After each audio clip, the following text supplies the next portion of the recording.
Esta mañana vamos a estudiar en la Palabra de Dios un aspecto acerca de nuestra vida y la obra que el Señor está haciendo en nosotros y debe estar haciendo en todos sus hijos. La predicación se titula Humildes exaltados. Humildes exaltados. Dios, como el único Dios verdadero y trino, Él es soberano y Él está exaltado sobre todo y sobre todos. Él está exaltado porque así es su naturaleza. Y esto implica que tiene Él, el único que tiene autoridad por su santidad, por sus perfecciones, para humillar y para exaltar.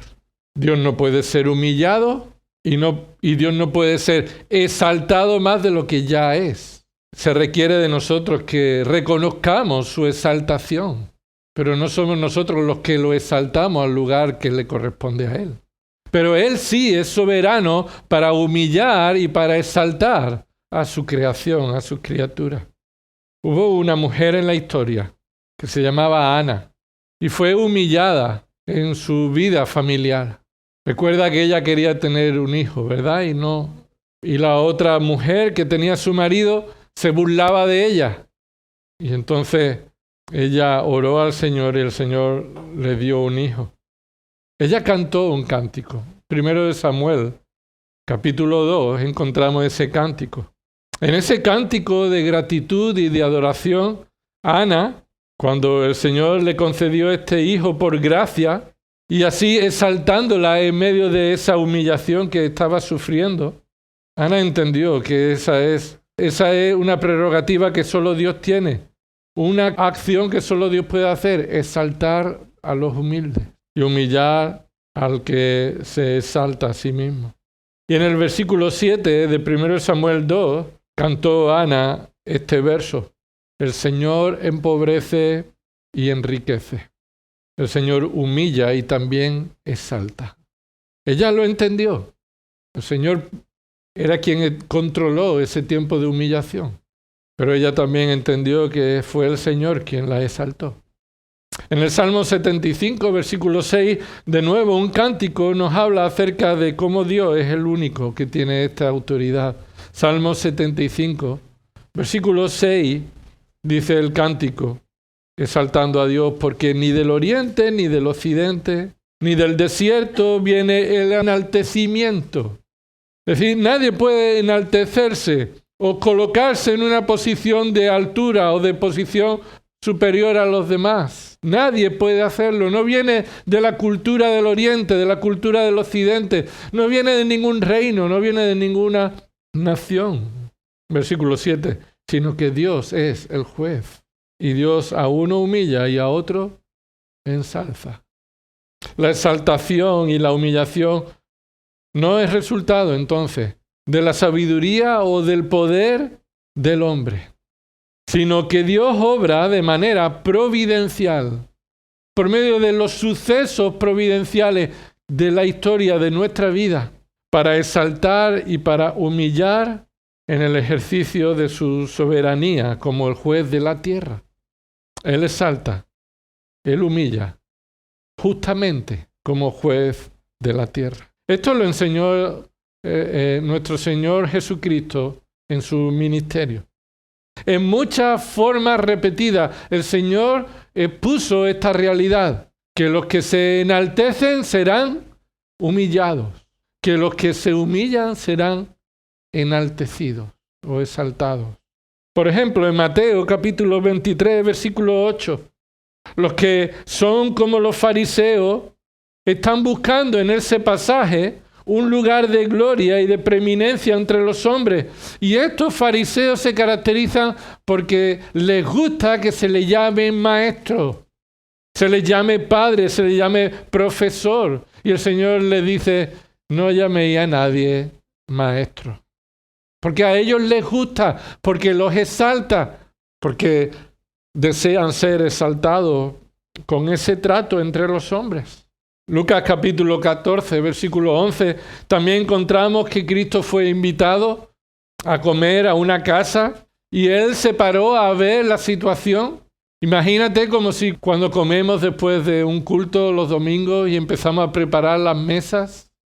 y nos quedáramos a un lado observando la situación, todos, como iglesia, ayudándonos. El Señor Jesús estaba en ese momento ahí, viendo cómo la situación estaba sucediendo y vio cómo elegían las posiciones más preeminentes, más importantes en la cena.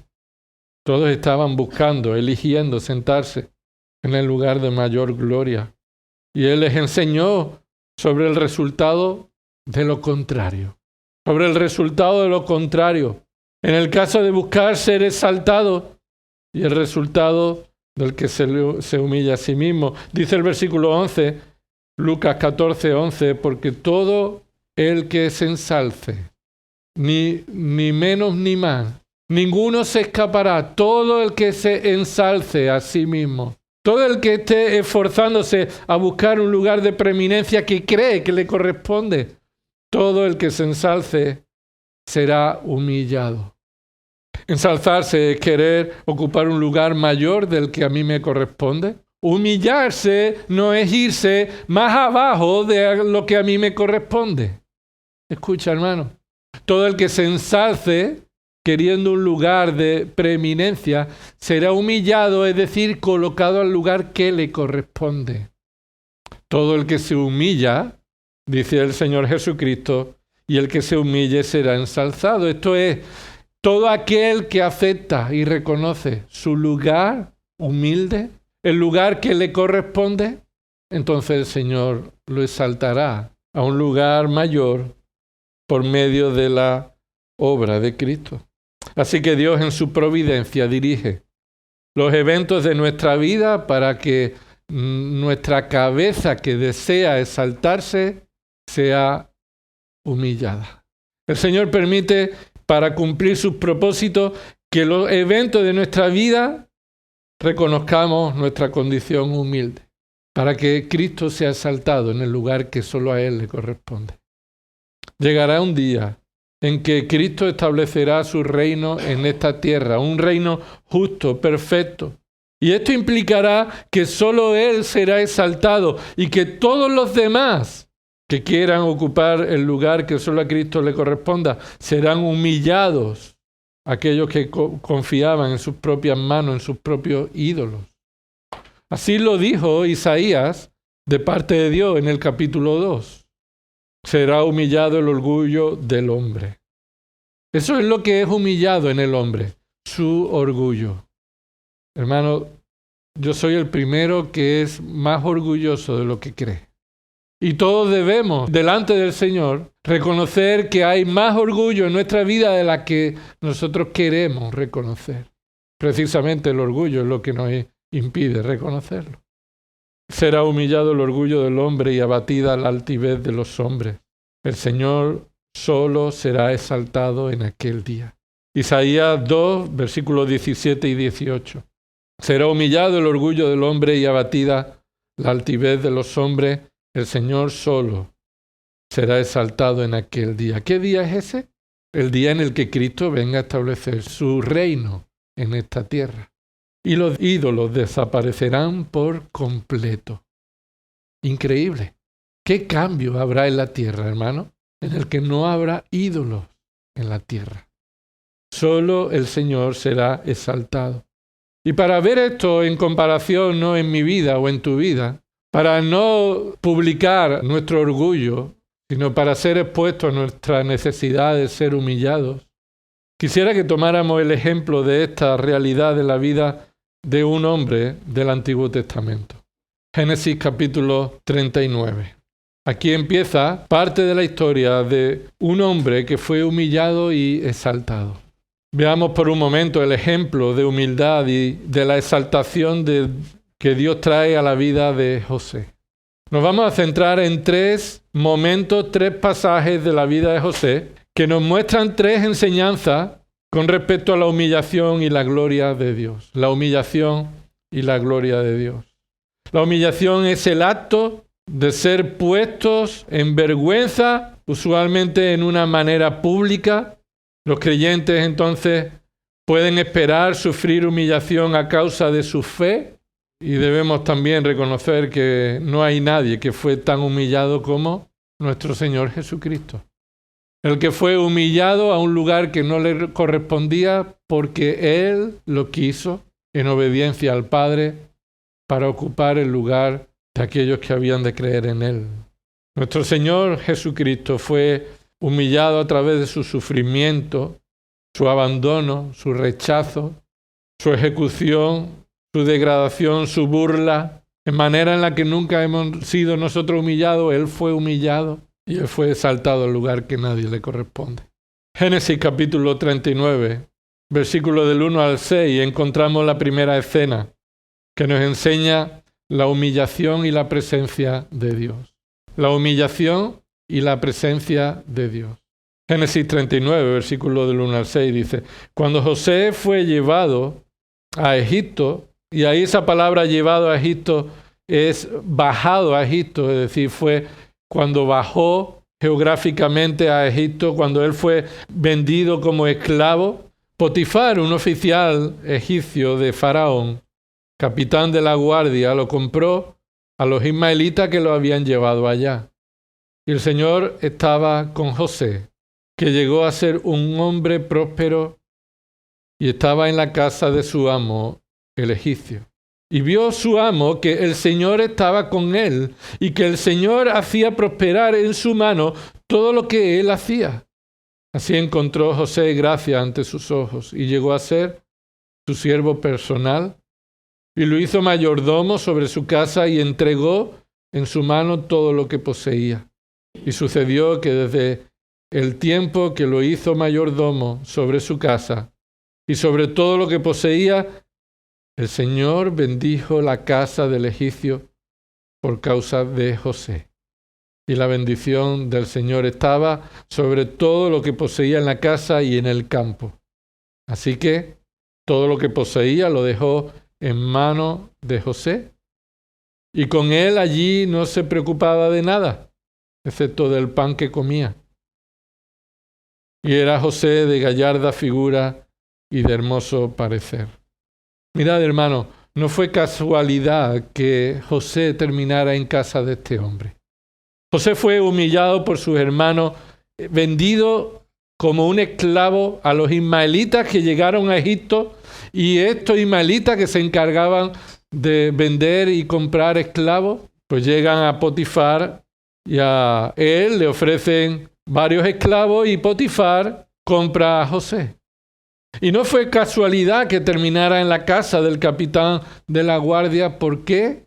Porque Dios tenía todo el control de la vida de José. Así como tiene todo el control de mi vida. Así como José estaba desde que fue vendido por su hermano y llegó a Egipto, posiblemente luchando como tú y como yo. ¿Por qué? ¿Por qué después de vivir en la voluntad de Dios, a diferencia de mis hermanos, por qué mis hermanos siendo malos y yo siendo temeroso del Señor, acabo yo humillado de esta manera? ¿Por qué? Y la respuesta a esas preguntas se ven respondidas en la providencia, en la forma en la que Dios guió todos los eventos de la vida de José. Esa gran soledad que José sentía en un país extraño, en un país sin derechos personales, en un país sin familia. Y todos podemos recordar momentos así en nuestra vida de que la humillación significó soledad. En ocasiones la humillación es cuando nos encontramos solos. Cuando aquellos que deberían amarnos son los que nos venden como esclavos. Cuando aquellos que deberíamos disfrutar de la comunión, de la confianza, del servicio, del amor, son aquellos los que nos rechazan. Y nos sentimos solos, nos sentimos humillados. ¿Has sentido alguna vez esta vergüenza? ¿Estás sintiendo esta vergüenza ahora mismo? Pero observa que el texto nos quiere enfatizar una realidad, y es que cuando somos humillados en la soledad, debemos recordar que Dios está contigo. Que Dios está contigo. Mira lo que dice el versículo 2 y cómo se enfatiza. La Biblia dice que a pesar de que José estaba en una situación humillante, Dios estaba con él, versículo 2. Y el Señor estaba con José. La humillación no nos aparta de la gracia de Dios, hermano. La humillación no nos aleja de Dios y de nuestra comunión con Él. Cuando somos humillados en esta tierra, cuando estamos abandonados, cuando no somos tratados como creemos que merecemos, y eso humilla también nuestro orgullo, lo que el Señor está permitiendo en esa situación es dejándonos solos con Él. Y si el Señor nos quitará todo y a toda persona que está a nuestro alrededor, ¿sería suficiente contener a Cristo? Sabemos que la soledad no es agradable, es más, Dios dijo, no es bueno que el hombre esté solo y le proveyó una ayuda idónea a Adán, que fue Eva.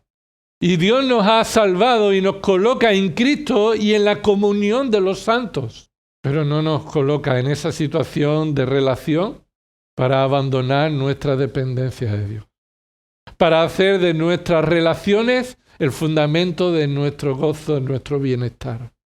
El Señor en ocasiones en su providencia nos humilla para que veamos que Él siempre está con nosotros. Y que no hay nada ni nadie que nos pueda apartar de su gracia.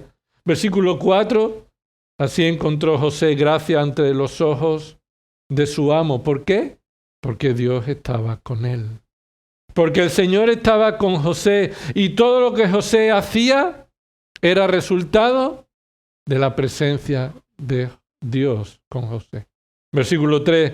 Es más, la presencia de Dios era un testimonio para su jefe. Versículo 3. Y vio su amo que todo lo que José hacía prosperaba. ¿Dice eso en tu Biblia? Sin duda que su amo vio que todo lo que José hacía prosperaba. Pero no dice eso el texto. El texto dice que su amo vio que el Señor estaba con él. Fue un testimonio para Potifar, un inconverso, alguien que confiaba en muchos ídolos en Egipto, que José, un esclavo, vendido, posiblemente le contarían la historia por sus hermanos, los ismaelitas, y Potifar entender esta situación de José. Pero por la gracia de Dios, Dios le reveló a Potifar que José tenía algo especial. Y es que aunque fue humillado y estaba solo, tenía a Dios con él. Dios estaba con él. El Dios del cielo, el Altísimo, el Dios de dioses, el único Dios verdadero estaba con él. La humillación que Dios permite en nuestra vida en ocasiones es para que su presencia en nuestra vida se haga más notable en nuestro corazón. Escucha, hermano, Dios no está más contigo en el tiempo de la humillación que en otro momento de tu vida. Dios siempre está contigo. La cuestión es que cuando el Señor permite la humillación es porque hemos ignorado esa realidad. ¿Cuántas veces hemos podido pasar un día entero sin darnos cuenta de la mano providencial de Dios, el cuidado y su presencia en nuestras vidas? ¿Cuántas veces hemos podido echar de menos estar con alguien, escuchar a alguien, que alguien te llame o sentirte solo y humillado porque nadie te llama? Pero ¿y cómo estamos valorando, reconociendo que Dios está con nosotros?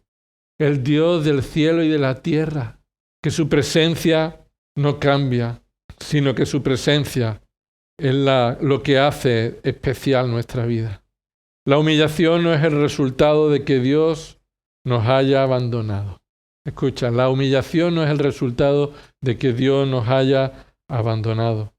La humillación es el resultado de que nosotros reconocemos que solo Dios está con nosotros. No solo Dios estaba con José en la humillación, sino que además estuvo los que le rodearon, lo supieron, y José sirvió a su amo como si fuera al Señor. Recuerda que eso lo dijo Pablo a los colosenses. ¿Cómo debían servir los esclavos, los siervos, a su Señor? Si tú eres un hijo de Dios, y estás en una posición humilde en tu empresa, sirve a tu jefe como si fuera al Señor. Si estás en una posición de humildad o crees que tu servicio no es suficientemente reconocido tanto en tu empresa como en la iglesia, reconoce que todo servicio para el Señor es digno, es glorioso, es un privilegio. José sirvió a su amo no para ser visto, como los que quieren agradar a los hombres. Cuando tú sirves para ser visto es porque quieres que los hombres te hablen, te vean con agrado y te exalten. Cuando eso sucede en nuestra vida, estamos preparados para ser humillados. Pero como José, cuando José sabe que el Señor está conmigo y todo lo que yo tenga que hacer lo voy a hacer como para el Señor, humildemente, entonces José no lo hace para ser visto. No lo hace para agradar a los hombres, sino como siervo de Cristo, haciendo de corazón la voluntad de Dios. A veces parece que el éxito está en los que te acompañan. A veces parece que va bien cuando una iglesia crece en número. A veces pensamos y deseamos que el Señor añada a su iglesia a aquellos que Él vaya salvando porque haya un poco de orgullo en nosotros. O más bien en uno mismo, en el pastor de la iglesia, una iglesia que crece, una iglesia que aumenta en número, una iglesia que tiene que buscar otro local porque ya no cabemos. Esos aspectos afectan al corazón de cualquier pastor que es dispuesto, está preparado para sentir el orgullo de su ministerio. Pero es el Señor que merece toda la gloria y a Él al que debemos servir humildemente, sin mirar a nada ni a nadie, sin comparaciones ninguna, sino reconociendo que el Señor está con nosotros y queremos hacerlo con un corazón de siervo, humilde, para que toda la gloria sea para Él. En la humillación encontramos entonces la oportunidad de servir a Dios y ser de testimonio a otros para que conozcan que Dios es quien marca la diferencia, no los hombres. Y Cristo es nuestro supremo ejemplo de servicio humilde. Él dependió en oración para servir al Padre y servir a los demás en amor, dejando ejemplo. Juan capítulo 13, versículo 14 dice: ahí Él tomó una toalla y un barreño y se dispuso a lavar los pies a los discípulos, como el esclavo de menor categoría en esa casa.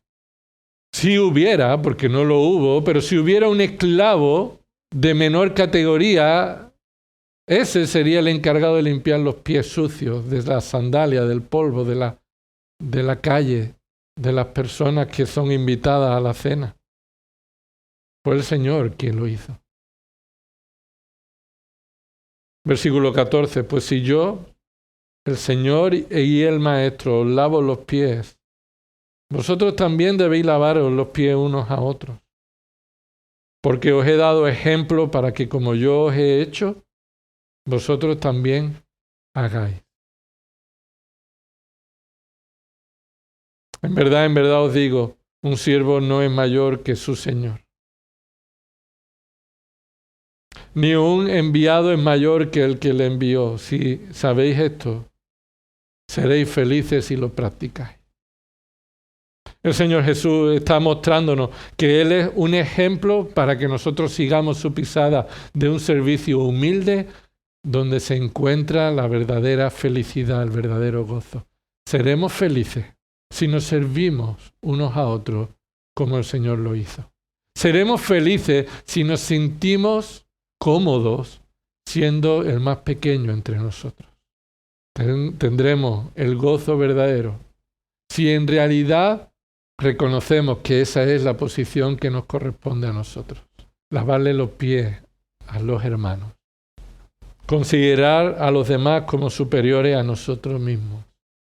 La bendición entonces se encuentra en la presencia de Dios en nuestras vidas a pesar de la humillación.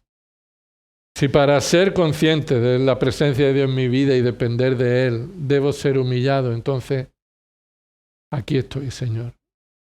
Humíllame para vivir cada día en dependencia tuya. La segunda escena que nos muestra en la vida de José, que la humillación es la que trae gloria a Dios, siendo colocado en el lugar que nos corresponde y sirviendo así al Señor, es que la humillación implica obediencia. La humillación implica obediencia a Dios. Nosotros somos los que obedecemos. No es Dios quien está a nuestro servicio. ¿Cuántas veces, hermanos, nuestro trato al Señor es como si Él estuviera a nuestro servicio? ¿Cuántas veces nuestras oraciones son una lista de peticiones? Una lista de peticiones que en ocasiones no son muestras de dependencia, sino de exigencia, de reclamaciones. Estoy convencido que no llegamos a decirlo de esa forma, pero puede que en nuestro corazón, nuestra forma de vivir, pensemos que Dios está a nuestro servicio. Hemos sido creados para obedecer a Dios, hermano. Hemos sido creados para obedecer a Dios. Dios creó a Adán y Eva y les dio órdenes. Es lo que Dios le dijo. Dios no le dijo, ¿te parece bien este mundo que te he preparado? ¿Qué? ¿Qué echas en falta? ¿Qué quieres más? ¿Estás cómodo? No. El Señor creó a Adán y Eva y ahora le dijo, llenad la tierra y ejercer vuestro dominio, que es el que yo os he dado. Es más, esto lo podéis hacer y esto no podéis hacer. Dios nos ha creado para obedecerle. Y ser humillado es obedecer a Dios. Obedecer a Dios. José fue bendecido y colocado en un lugar de preeminencia. Lo vimos ahí en los siguientes versículos como Potifar lo colocó en un lugar de preeminencia, pero él fue tentado por una mujer. Versículo 7, sucedió después de estas cosas, que la mujer de su amo miró a José con deseo. Observa que el texto no está diciendo que José miró a la mujer del amo con deseo. Fue la mujer quien miró con deseo a José. Y no sé si en tu Biblia hay un título ahí, encima del versículo 7, que lo separa del versículo 6. El versículo 6 y 7 están unidos, están juntos. Versículo 6 termina diciendo, y era José de gallarda figura y de hermoso parecer. Así que a consecuencia de su belleza, ¿qué sucedió? Versículo 7. Pues que después de estas cosas la mujer de su amo miró a José con deseo y le dijo, acuéstate conmigo. Pero ¿él qué hizo? ¿Él qué hizo?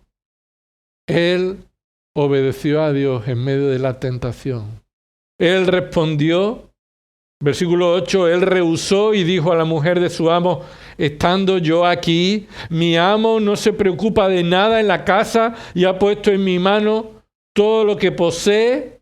Es decir, él reconoce que tiene una posición de responsabilidad, él tiene temor de su amo, es el amo quien me ha puesto aquí, él me ha puesto todas sus cosas para que yo lo administre. Versículo 9, no hay nadie más grande que yo en esta casa y nada me ha rehusado. Pero escucha, dice que expresamente, ¿lo ves ahí? Nada me ha rehusado excepto a ti. Lo que aquí indica es que Potifar posiblemente le diera esta orden expresa. Todo en mi casa es tuyo, menos mi mujer. Directamente, menos ella. Pues tú eres su mujer. Y observa aquí que José no solamente tiene temor de su amo, que lo ha puesto ahí, sino que por encima de todo, en medio de la tentación de ocupar el lugar de su jefe con la esposa de su jefe y buscar la exaltación, todo lo que es de mi jefe está puesto en mi mano y me voy a exaltar cogiendo también lo que me falta, que es su mujer. José tiene temor de alguien más superior a su jefe. ¿Cómo entonces iba yo a hacer esta gran maldad y pecar contra ¿quién? Contra Dios. José se salta a su jefe en esta frase. Sería un pecado contra su jefe, pero José está viviendo una vida humilde, humillada, sabiendo que Él está en esta tierra para hacer la voluntad de Dios. Así que sirve a Potifar como si fueras servir a Dios y también huye del pecado por temor de Dios. Hermanos, cuando caemos en la tentación es porque nos hemos exaltado. Y especialmente en esta tentación de lujuria, esta tentación sexual, esta tentación que puede estar delante de cada uno de nosotros, seamos hombres y mujeres, seamos adultos o seamos niños en este mundo. Esta tentación de poder usar los móviles o los recursos para acceder al pecado sexual está a la orden del día. Es fácilmente accesible, pero el creyente debe tener el temor de Dios. Y ten temor de Dios cuando estás solo. Ahí es cuando más debes tener temor de Dios. Cuando nadie te ve, Dios está. José podría, si él es el dueño, el administrador de todo, de lo que tiene su jefe, organizar la cosa para que nadie más supiera. Esta mujer se ofrece a mí. Yo puedo hacer lo que quiera con ella. Nadie se va a enterar. Nadie va a ir en contra de mí. Ese es el engaño del pecado, hermano. Cuando por el ordenador, por la tele, por el móvil, por cualquier medio, cuando vas por la calle, tu corazón y tus ojos van hacia el pecado, hacia observar a personas y desearlas en tu corazón. Es el temor de Dios el que nos aleja de la tentación. Y debe ser así. Debemos huir de la tentación. Mira lo que continúa pasando. Versículo 10. Y ella insistía a José. Así que observa, hermano, que continuamente esto te llega. José no lo está buscando, sino que a José le está llegando. Y le llega una y otra vez y otra vez. Y ella insistía día tras día tras día. Hermano, no fue al día siguiente solamente. Día tras día es un día tras otro durante un tiempo. Pero él, ¿qué dice? Pero él no accedió a acostarse con ella o a estar con ella. Así que él puso limitaciones.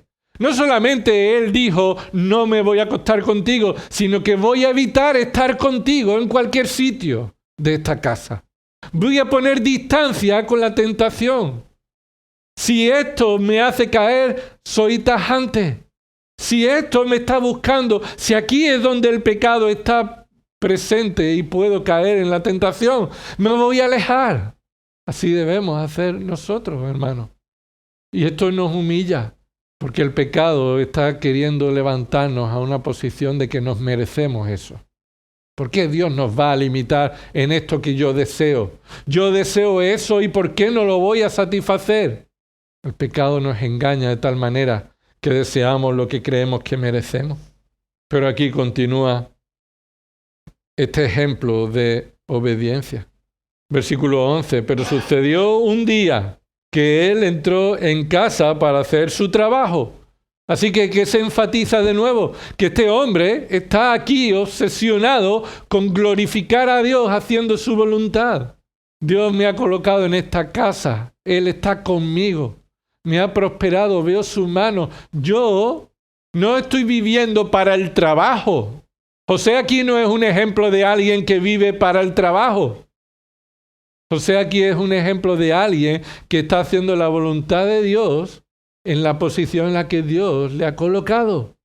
José aquí no tiene familia. José aquí no tiene nadie. José aquí ha sido colocado en un lugar que no le corresponde cuando él había sido humillado a un simple esclavo. Entonces, versículo 11, no había ninguno de los hombres en la casa allí dentro. Entonces ella lo asió de la ropa, diciendo, acuéstate conmigo. Observa que ahí hay esos himnos, esos signos de exclamación. Acuéstate conmigo. Sería el momento para decir, es que ha sido ella. Es que ha sido ella. José se encuentra con que el pecado le está alejando de hacer la voluntad de Dios. La tentación le aleja de hacer la voluntad de Dios. Se interpone entre Dios y nuestra obediencia a Dios, la tentación de buscar nuestra propia satisfacción. O busco la satisfacción de Dios o busco mi satisfacción por medio del pecado. Así es la tentación. Y la humillación se caracteriza por la obediencia a Dios. Porque reconozco que a mí me satisface hacer la voluntad de Dios. Me niego a mí mismo. Mis placeres carnales los niego para encontrar la verdadera satisfacción en hacer la voluntad de Dios. Porque temo a Dios. Porque honro a Dios.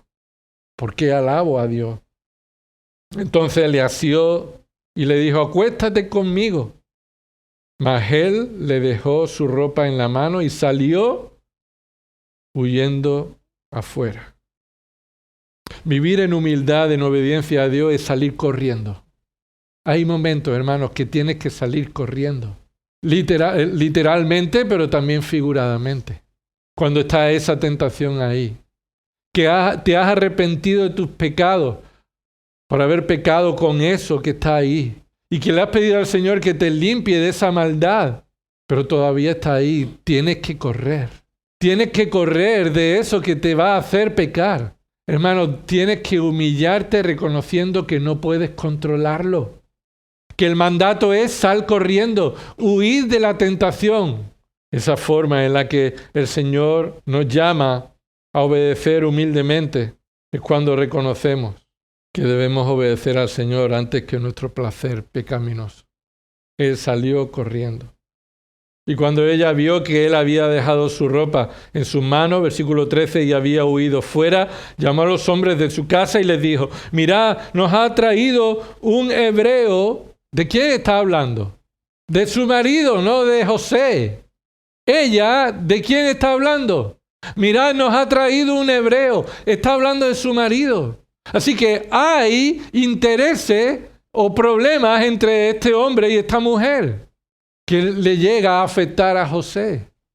Y vivimos en este mundo de pecado, de intereses contrarios uno de los otros, que nos afecta a nosotros. Pero lo que somos llamados es a vivir en obediencia humilde, salir corriendo de la tentación, aunque eso nos lleve a la humillación. Escucha, la obediencia en ocasiones nos va a llevar a la humillación. Tú piensas que abandonando ese pecado todo irá bien, pero te das cuenta que a veces cuando abandonas el pecado que está a tu alrededor, las cosas no van a mejor. Y dices tú, entonces, ¿de qué vale que yo evite el pecado? Escucha, hermanos, si queremos evitar el pecado para que las cosas nos vayan bien, tenemos una motivación egoísta de buscar la santidad. No somos llamados a buscar la santidad y la obediencia a Dios por los resultados que eso traiga hacia nosotros, sino por lo que eso da gloria a Dios. Por lo que eso reconoce acerca de Dios. Mira lo que pasó. Esta tentación que no fue puntual, sino que duró muchos días, dio como resultado esa obediencia sacrificada sin concesiones de José a la voluntad de Dios y lo llevó a una acusación falsa. Nos ha traído un hebreo para que se burle de nosotros. Vino a mí para acostarse conmigo, pero yo grité a gran voz. Y sucedió que cuando él oyó que yo alzaba la voz y gritaba, dejó su ropa junto a mí y salió huyendo afuera. Y ella dejó junto a sí la ropa de él hasta que su señor vino a casa. Entonces ella le habló con estas palabras diciendo, vino a mí el esclavo hebreo que nos trajiste para burlarse de mí. Y cuando levanté la voz y grité, él dejó su ropa junto a mí y huyó fuera. Y aconteció que cuando su señor escuchó las palabras que su mujer le habló diciendo, esto es lo que tu esclavo me hizo, se encendió su ira. ¿Cuál es la ira que tememos? ¿La de Dios o la de los hombres? ¿Cuál es la ira que tememos? ¿La de Dios o la de los hombres? José temió la ira de Dios. La obediencia a Dios, entonces, no siempre nos va a traer exaltación inmediata, sino humillación inmediata. Acusación injusta inmediata. Obedecer a Dios antes que a los hombres, como dice Hechos 5:29, es la obligación de todo creyente, aunque obedecer a Dios antes que a los hombres nos traiga humillación. Pero en la humillación Dios seguía estando con José. Así que, hermano, no te preocupes por las consecuencias de tu integridad en la obediencia a la palabra de Dios, a su voluntad, porque la misericordia y la gracia de Dios están contigo. Versículo 20. Entonces el amo de José lo tomó y lo echó en la cárcel. En el lugar donde se encerraba a los presos del rey, allí permaneció en la cárcel. ¿Sabe dónde lo metió? En la peor cárcel. En los que habían hecho intentos de asesinatos contra el faraón, en los que habían robado a Faraón, todos los enemigos del Faraón estaban allí. Y este joven obediente e íntegro fue allí tratado como uno de ellos. José, ¿qué diría? Eso no está en la Biblia, pero esto es cosa lógica que yo me pregunto. Él diría, otra vez. Mi padre me dio un lugar preeminente en la familia para cuidar del ganado, para cuidar de todo. Le dio una túnica de colores, eso significaba, tú ya no vas a ir con los pastores, tú vas a estar aquí sirviendo en la casa, en todas las cosas, y sus hermanos lo vendieron. Ahora es traído aquí, elevado a un lugar de preeminencia en la casa de Potifar, el Señor está con él, es obediente a la palabra de Dios y por eso esa obediencia le lleva a la cárcel. Y uno dice, ¿de verdad que merece la pena? ¿De verdad que merece la pena ser obediente al Señor? ¿Pero qué dice el versículo 21? Mas el Señor estaba con José y le extendió su misericordia y le concedió gracia ante los ojos del jefe de la cárcel. Hermano, no tenemos nada bueno que nos corresponda a nosotros.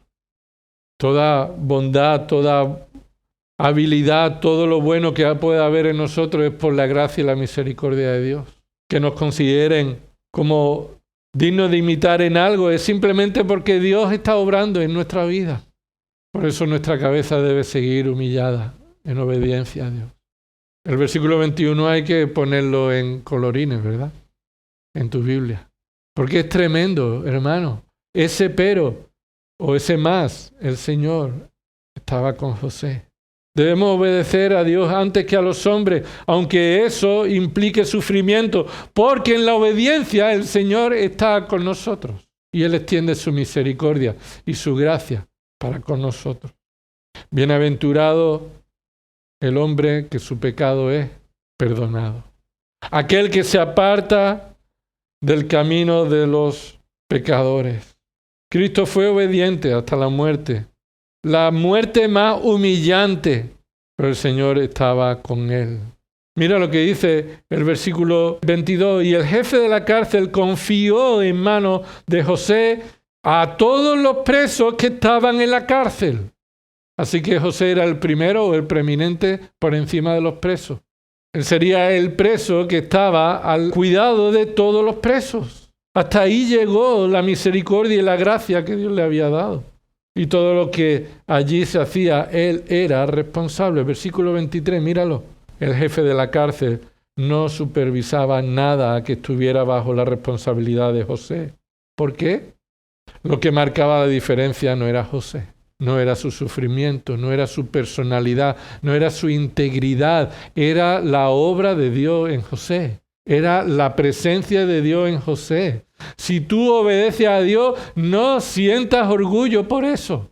Dale gloria a Dios porque Él es quien te capacita. Está obrando en tu corazón para hacer su voluntad. Porque el Señor estaba con él. Y todo lo que José emprendía, el Señor lo hacía prosperar. Todo lo que José emprendía, el Señor lo hacía prosperar. Y no hay nadie que fue prosperado más que nuestro Señor Jesucristo. En su humillación, el Señor Jesucristo fue prosperado en el resultado de su sufrimiento. Porque Él compró la salvación de todos los que el Padre había escogido salvar. Él vino a cumplir, darle seguridad de salvación a todos los que el Padre escogió y los trajo a Él. Y ninguno de los que el Padre me dio, ninguno se perderá. Ninguno. Todos los que el Padre les dio al Hijo, el Hijo murió por ellos, resucitó para ellos y está intercediendo por ellos. Este es el ejemplo de Jesús. Esta es mi comida, hacer la voluntad del que me envió y llevar a cabo su obra. Porque he descendido no para hacer mi voluntad, sino la voluntad del que me envió. La humildad se muestra en que buscamos que la voluntad de Dios se haga y no en buscar que Dios haga nuestra voluntad.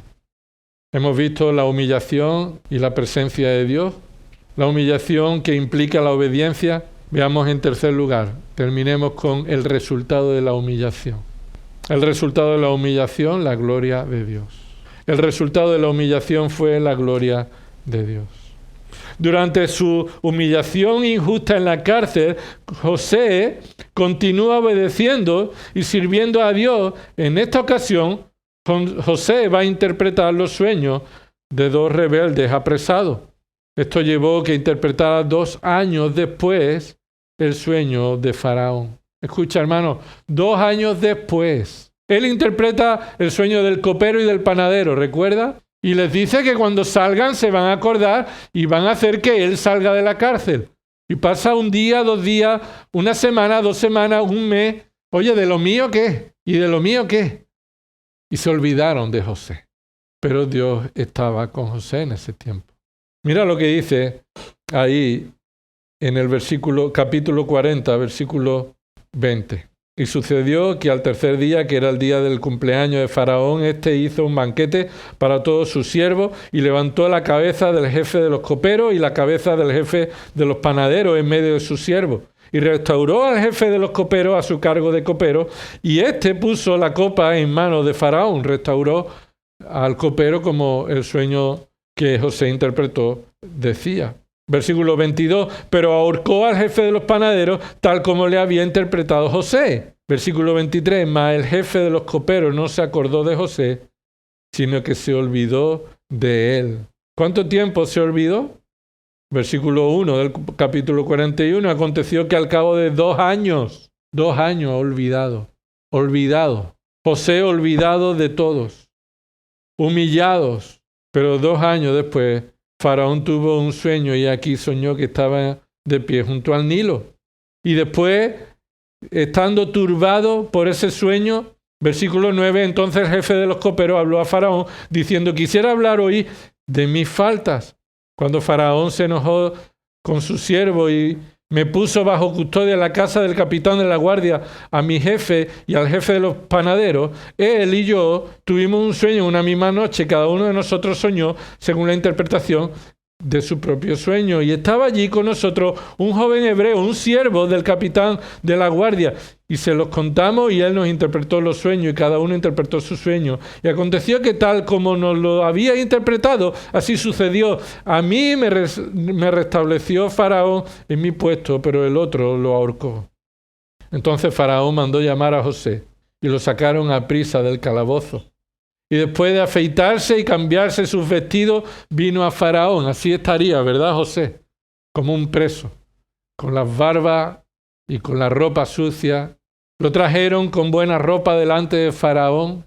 Así que observa que de repente en un día se encuentra de estar en la cárcel ahora delante de Faraón. Cualquiera de nosotros diría, de nuevo, estoy en el lugar que me corresponde. Yo estaba en casa de mi padre.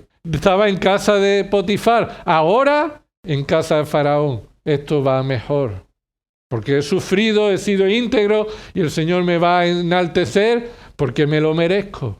Mira lo que dice el versículo 15. Y Faraón dijo a José, he tenido un sueño y no hay quien lo interprete. Y he oído decir de ti que oyes un sueño y lo puedes interpretar. Ahora es la mía, la que yo digo, es que no hay otro en el mundo como yo. Hermano, no hay otro en el mundo como yo. Esa es nuestra tentación humana. No hay otro como yo. Soy especial. Y José respondió a Faraón diciendo, no está en mí. Dios dará a Faraón una respuesta favorable. Tremendo, hermano. Abre la boca y lo primero que dice es reconocer que él no es nada especial. No hay nada en mí, no es capacidad mía, no es por mí. Es Dios quien te va a dar la respuesta a tu sueño, la interpretación a tu sueño. Hermano, ser humilde es estar centrado en la gloria de Dios. No merecemos nada, hermano. No debemos hacer nada para que seamos reconocidos, por lo que solo Dios merece ser adorado. Nada. Ni tocar el piano, ni pastorear una iglesia, ni predicar. Nada merece que nosotros seamos reconocidos, que la gloria nos pertenezca a algo de nosotros. Nada hay en nosotros que no haya venido de parte de Dios. No está en mí. Un buen mensaje que no se nos debe olvidar. No está en mí. Que esto esté en nuestro corazón, en nuestra mente. Hermano, no está en mí. No está en mí. Algo que el Señor está haciendo en ti y viene alguien a agradecértelo o viene alguien a elogiarlo, hermano, no está en mí. No está en mí. La humillación implica glorificar a Dios. Darle a Dios la gloria. No a nosotros, Señor, no a nosotros la gloria. A tu nombre sea la gloria. En todo este momento José glorificó a Dios en medio de la humillación. Atribuyó a Dios ser el origen y la fuente de la revelación de los misterios. Es más, en la cárcel, mira en el capítulo 40, versículo 8, cuando tenían esos sueños y ellos le respondieron, hemos tenido un sueño y no hay nadie que lo interprete. Entonces José les dijo, ¿no pertenece a Dios las interpretaciones? Hermano, la humildad viene por una correcta teología. Una correcta teología nos coloca en una situación humilde. A Dios pertenecen las interpretaciones. Eso es lo que José sabe. Esta es la teología bíblica. Solo Dios. Él es a quien pertenecen las interpretaciones. Si yo puedo interpretar es porque de Dios viene. Pero hermano, una teología bíblica no nos asegura que nuestro corazón no tome la teología para nuestra gloria. Y de repente José pudiera decir, a Dios pertenecen las interpretaciones, pero en este caso es una oportunidad de aparentar que soy yo, alguien que tiene algo especial. No está en mí, Dios dará a Faraón una respuesta favorable. Mira el capítulo 41, versículo 28. Esto es lo que he dicho a Faraón. Dios ha mostrado a Faraón lo que va a hacer. José sabe de la soberanía de Dios, ¿verdad? Pero no usa la soberanía de Dios para su orgullo, sino la humildad para exaltar la gloria de Dios. Dios ha mostrado a Faraón lo que va a hacer. Versículo 32, ahí en el capítulo 41, versículo 32, el asunto está determinado por Dios. Dios lo hará pronto. Es decir, hermano, José se humilló bajo la poderosa mano de Dios, reconociendo que de él, de Dios, viene la interpretación de los sueños y también Dios lo exaltó a su debido tiempo, reconociendo que Dios es el único que merece la gloria. Observa ahí capítulo 41, versículo 39. Y Faraón dijo a José, puesto que Dios te ha hecho saber esto. Faraón tuvo el testimonio de la gloria de Dios por medio de un siervo humilde. Dios trajo el testimonio de la gloria de Dios a Faraón por medio de un siervo preso, humilde, judío, con quien Dios estaba. En la humillación, nuestra meta es la gloria de Dios.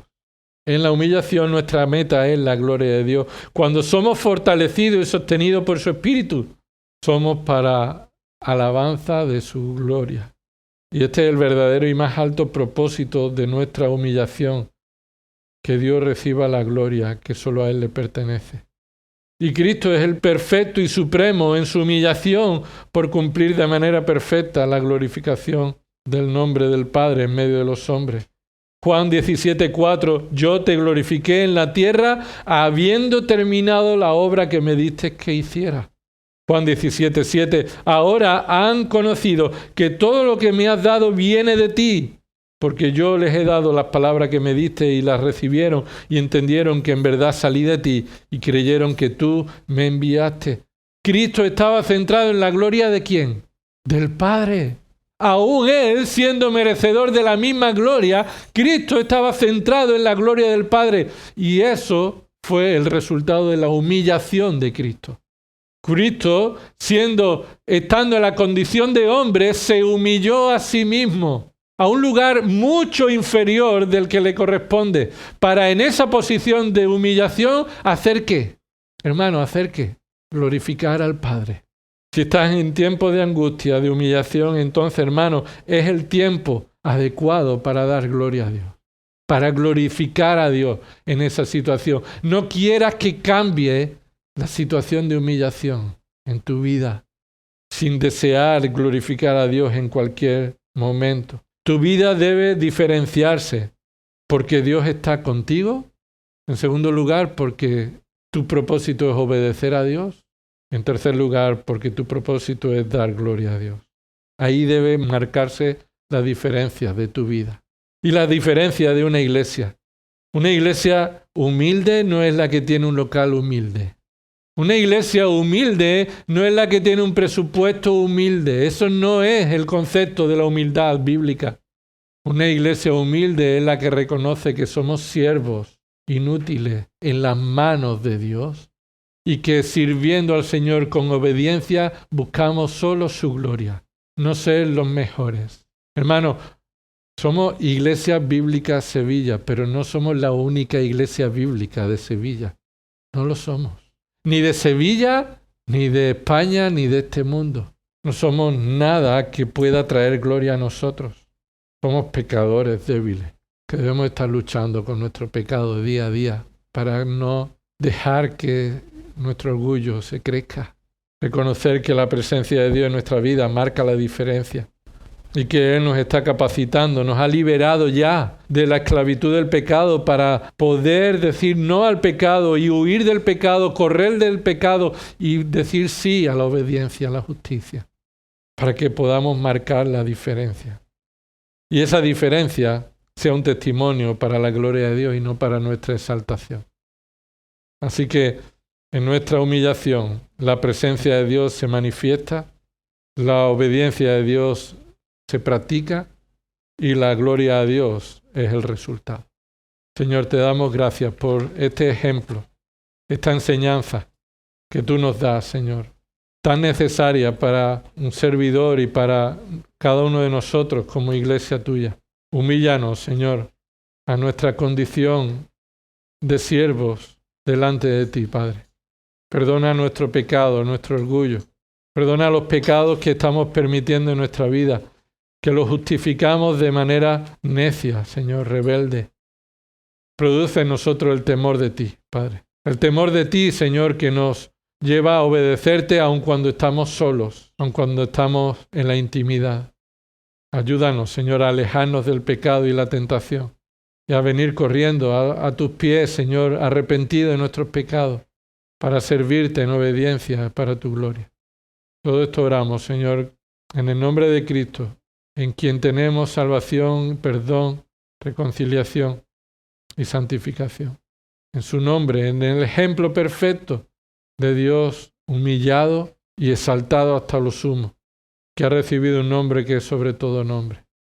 Ante ti, Señor, nuestras rodillas deben estar inclinadas continuamente. En el nombre de Cristo. Amén.